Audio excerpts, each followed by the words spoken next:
Headlines को अगर पढ़ें तो ISRO will not make any launch vehicle, सारी की सारी तकनीकी प्राइवेट सेक्टर को हस्तांतरित कर दी जाएगी। जहां एक और भारत में कभी रेलवे के प्राइवेटाइज होने पर बहुत सारे आंदोलन प्रदर्शन हुए थे, तो क्या अब इसरो का भी निजीकरण हो रहा है? और यदि ये सच है तो इसके मायने क्या होंगे, आज के इस सेशन में चर्चा करेंगे। सीधी इसरो के रॉकेट्स और सामान्य सैटेलाइट बनाने के काम को प्राइवेट कंपनियों को सौंपने की बात की करते हैं, और साफ साफ ये कि ये किसी पब्लिक सेक्टर कंपनी यानी पीएसयू को सौंपने की तैयारी नहीं हो रही है, प्राइवेट कंपनीज को यह काम दिया जाएगा। कुछ इस प्रकार की बातें हाल ही में जो गोयनका हैं उन्होंने, डॉक्टर पवन गोयनका, उन्होंने हाल ही में एक मीटिंग में बिजनेस टुडे की इंडिया एट 100 इकोनॉमी समिट के अंदर बात करते हुए कही, और कहा कि हम आने वाले समय में रॉकेट्स यानी कि सैटेलाइट्स लॉन्च व्हीकल्स नहीं बनाएंगे। अब यहां पर दो प्रश्न बनते हैं कि अगर सैटेलाइट लॉन्च व्हीकल आप नहीं बनाओगे तो बनाएगा कौन, और नहीं बनाओगे तो फिर आप करोगे क्या?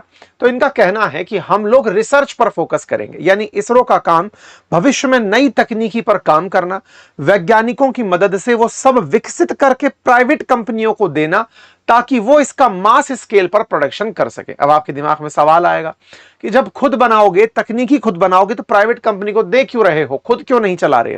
तो इनका कहना है कि जब प्राइवेट कंपनियां इन्वॉल्व होंगी तो प्राइवेट सेक्टर के इन्वॉल्व होने से निजी पैसा स्पेस सेक्टर में एंट्री करेगा, और जब यह पैसा स्पेस में एंट्री करेगा तो भारत सरकार का जो इन्वेस्टमेंट है वो बचने लगेगा, और जब सरकार का इन्वेस्टमेंट बचने लगेगा तो वो उस पैसे को कहीं और लगा सकेंगे। लेकिन इस बात में अर्ध सत्य ही है। दूसरा सत्य यह है कि भारत सरकार खुद प्राइवेट कंपनीज से, जो भारत की प्राइवेट कंपनीज हैं जो इस काम में एंट्री करेंगी, उनसे काम करवाने के लिए खुद ग्राहक बनकर उनको काम देगी। इसका मतलब यह हुआ कि भारत सरकार निजी क्षेत्र के लिए खुद ग्राहक बनेगी, खुद से उन्हें एक प्रकार की फंडिंग देगी so that they can develop their satellite launch vehicles. और इतना ही नहीं, उन्हें लॉन्चिंग साइट्स भी उपलब्ध कराई जाएंगी, यानी श्रीहरिकोटा जैसी जगह पर प्राइवेट कंपनीज अपने सैटेलाइट लॉन्चिंग व्हीकल्स यानी रॉकेट्स को चलाकर सैटेलाइट्स को अंतरिक्ष में भेज सकेंगे। कुछ इस तरह की बातें यहां पर कही गई हैं। कहा गया है कि इसरो का काम यहां से आगे रिसर्च एंड डेवलपमेंट पर फोकस होगा। साथियों, अगर आप नहीं जानते तो जानकारी डिटेल में मैं आपको बता दूं कि इसरो अंतरिक्ष विभाग के अधीन आता है, और अंतरिक्ष विभाग भारत सरकार के प्रधानमंत्री अपने पास रखते हैं। इसरो पहले 1962 में भारतीय राष्ट्रीय अंतरिक्ष अनुसंधान समिति के नाम से जाना जाता था। बाद में इसे 1972 में अंतरिक्ष विभाग के द्वारा बनाकर इसरो को इसके अधीन कर दिया गया। इसरो के काफी सारे सेंटर्स हैं, मुख्यालय बेंगलुरु में है, विक्रम साराभाई स्पेस सेंटर तिरुवनंतपुरम के अंदर है, जहां पर लॉन्च व्हीकल तैयार किए जाते हैं। यही वाला काम अब प्राइवेट सेक्टर करेगा। सतीश धवन स्पेस सेंटर जो श्रीहरिकोटा से व्हीकल्स को लॉन्च करता है, इस काम के लिए प्राइवेट सेक्टर्स को उन्हें लीज पर दे दिया जाएगा। स्पेस एप्लीकेशन सेंटर जो अहमदाबाद संचार रिमोट सेंसिंग सैटेलाइट्स के जो अंतरिक्ष से तकनीकी कनेक्शन है उन्हें मेंटेन करता है, वो करता रहेगा, और रीजनल रिमोट सेंसिंग सेंटर जो हैदराबाद से ऑपरेट होता है वो भी अपना काम करता रहेगा। कुल मिलाकर के इसरो अब अपने पीएसएलवी, जीएसएलवी और एसएसएलवी जैसे लॉन्च व्हीकल का जो परिचालन है वो अब प्राइवेट सेक्टर को दे देगा। एक प्रकार से यह समझिए कि आने वाले समय में इन स्पेस, जो कि प्राइवेट सेक्टर्स के साथ डील करने की सरकारी संस्था है, यह समझिए कि इसरो एक कंपनी है, और उस कंपनी के लिए काम लेकर आने वाली अगर कोई निजी कंपनी हो कि जो इसरो के लिए सैटेलाइट्स लेकर आती हो कि सर ये सैटेलाइट भिजवाना है, या वो ये कंपनी जो आने वाले समय में इसरो के लिए इन्वेस्टर्स लेकर आए, या फिर कहे कि सर इनका सैटेलाइट जाना है, इनका लॉन्च व्हीकल जाना है, और जो private sector company Skyroot जैसी कंपनी जो भारत में काम कर रही है उनके निगरानी करने का काम आईएन स्पेस ही करता है।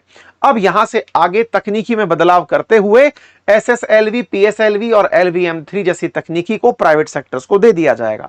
हाल ही में आपने स्मॉल सैटेलाइट लॉन्च व्हीकल्स को तो लिफ्ट होते हुए न्यूज में सुना ही था। हाल ही में अब उस काम को आगे बढ़ाने का भी फैसला कर लिया गया है। फिर से मैं याद दिला दूं, जो रॉकेट होता है उसके टॉप पर पेलोड रखकर सैटेलाइट्स को अंतरिक्ष में भेजा जाता है। तो यहां पर रॉकेट्स के ऊपर जो पेलोड्स रखे जाएंगे वो पेलोड्स तो अंतरिक्ष में जाएंगे ही, वो पेलोड्स सैटेलाइट्स होते हैं वो सैटेलाइट्स प्राइवेट सेक्टर कंपनी भी बना सकती है, सरकार भी बना सकती है, लेकिन जो लॉन्च व्हीकल है अब वो लॉन्च व्हीकल निजी कंपनियों को दिया जाएगा।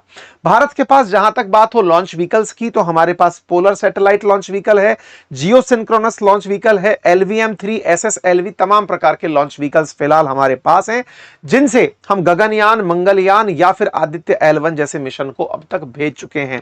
PSLV जो कि पोलर सैटेलाइट लॉन्च व्हीकल है, ये अर्थ ऑब्जर्वेशन और नेविगेशन जैसे तमाम प्रकार के जो मिशन हैं उनमें काम आते हुए तमाम प्रकार के हमारे मिशन को लॉन्च कर चुका है।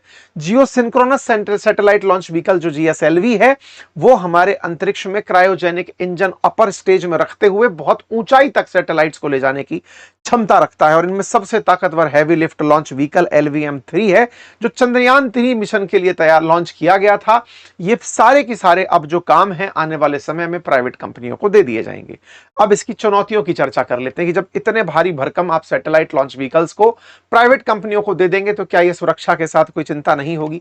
साथियों, असल मायने में भारत सरकार इस उम्मीद से काम कर रही है कि 2030 तक यह बाजार जो स्पेस का है, ये $40 बिलियन तक का हो सकता है। ऐसा होने में आवश्यकता है कि कुछ कंपनियां अपने सैटेलाइट्स अंतरिक्ष में छोड़ें। आपको मॉडल समझना है तो दिमाग में स्टार लिंक का दिमाग लेकर आ जाइए, जो अमेरिका के अंदर इलॉन मस्क की कंपनी कर रही है, जो अपने सैटेलाइट्स को अंतरिक्ष में भेज करके दुनिया भर के अंदर सैटेलाइट इंटरनेट उपलब्ध कराने के तमाम तरीके तैयार कर रही है। कुछ वैसा ही अब भारत सरकार प्रयास में है। 2020 के अंदर यह नीति का परिवर्तन हुआ और धीरे धीरे अब उसी दिशा में काम हो रहा है। प्रयास यह है कि प्राइवेट कंपनी अपना सैटेलाइट भेजें और सैटेलाइट भेजने से उनको जो भी सैटेलाइट के अधिकार बेचकर पैसा कमाना हो वो खुद कमाएं। भारत सरकार फैसिलिटेट करेगी ताकि प्राइवेट सेक्टर इस क्षेत्र में भी आगे हाथ आजमाए, और जब प्राइवेट सेक्टर का इन्वॉल्वमेंट होगा तो सरकार का बिल्कुल नासा की तरह, जैसे नासा अमेरिका के अंदर रिसर्च एंड डेवलपमेंट और अर्थ ऑर्बिट के जितने भी काम हैं वो सब प्राइवेट सेक्टर को सौंप चुका है। अर्थ से ऊपर के लिए चाहे चंद्रमा पर और यहां पर मंगल पर जाने वाले जैसे जो बड़े काम हैं वो सारे काम नासा करता है। कुछ उसी तर्ज पर अब भारत भी अपने छोटे कामों को प्राइवेट सेक्टर को देते हुए खुद आगे के बारे में विचार कर रहा है। लेकिन इससे बड़ा चुनौती यह है कि अगर आपने ये सब किया, आपने तकनीकी हस्तांतरण प्राइवेट कंपनियों को किया, इसरो के वैज्ञानिकों को जो तनख्वाह मिलती है वो सरकारी होती है, लेकिन इस सरकारी तनख्वाह प्राप्त आदमी के सामने जब विकल्प के रूप में प्राइवेट कंपनीज होंगी जो उनसे ये कहेंगे कि सर लॉन्च व्हीकल तो हम ले ही रहे हैं, चलाने के लिए भी आप ही आ जाइए, या हम लॉन्च व्हीकल तो ले ही रहे हैं, इसकी मेंटेनेंस, सर्विसिंग और इसको और उन्नत कैसे बनाएं इसके लिए आप आ जाइए। ऐसे में इसरो से बड़ी संख्या में ब्रेन ड्रेन हो सकता है। सरकार इस बारे में बिल्कुल विचार शायद अभी शुरुआती स्तर में ना कर रही हो, लेकिन इसरो में बड़ी संख्या में से लोग निकल करके प्राइवेट कंपनीज में बड़े बड़े पैकेजेस पर जा सकते हैं। सवाल आएगा प्राइवेट कंपनीज पैसे दे सकती हैं, सरकारी कंपनियां क्यों नहीं? तो इसमें सवाल यह है कि प्राइवेट सेक्टर तो अब रिसर्च एंड डेवलपमेंट पर पैसा खर्च ही नहीं कर रहा है, तो उसे सारा पैसा अब यहां से तकनीकी खरीदने में और लॉन्च करके सरकार को आइटम बेचने में लगने वाला है। इसका मतलब ये बिल्कुल वैसे है कि गाड़ी किसी कंपनी ने बनाई, आपने पैसा देके गाड़ी खरीद ली, अब जो गाड़ी का इंजन बनाने में रिसर्च हुई थी वो तो इसरो ने कर दी, लेकिन अब गाड़ी बेचने से जो कमाई होगी वो तकनीकी खरीद करके ये प्राइवेट कंपनी करने लगेंगी। ऐसे में बड़ी संख्या में हमारे वैज्ञानिकों को भारत के अंदर ही, दोनों ही बातें हैं, प्राइवेट सेक्टर के अंदर अपॉर्चुनिटीज भी मिलेंगी, लेकिन दूसरी तरफ इसरो के अंदर वैज्ञानिकों की संख्या में बड़ी कमी देखी जा सकती है। अगर ऐसा होता है तो इसरो जिस तरह से काम कर रहा है, ऑलरेडी बड़ी चुनौतियां उसे मिल रही हैं, अपने कई सारे मिशन में वो पहले ही देरी से चल रहा है, इसरो के वैज्ञानिकों को पहले ही नासा खींचकर अपने पास ले जाता है, और अब जब भारत में ही विकल्प होने लगेंगे तो हम ये जो बाजार का सपना देख रहे हैं ये सपना कहीं अधूरा ना रह जाए, क्योंकि भारत सोच रहा है $40 बिलियन का व्यापार कर लेंगे, लेकिन भारत की प्राइवेट कंपनीज जब वैज्ञानिकों को ही ले जाएंगी तो एक चुनौती बन जाएगी।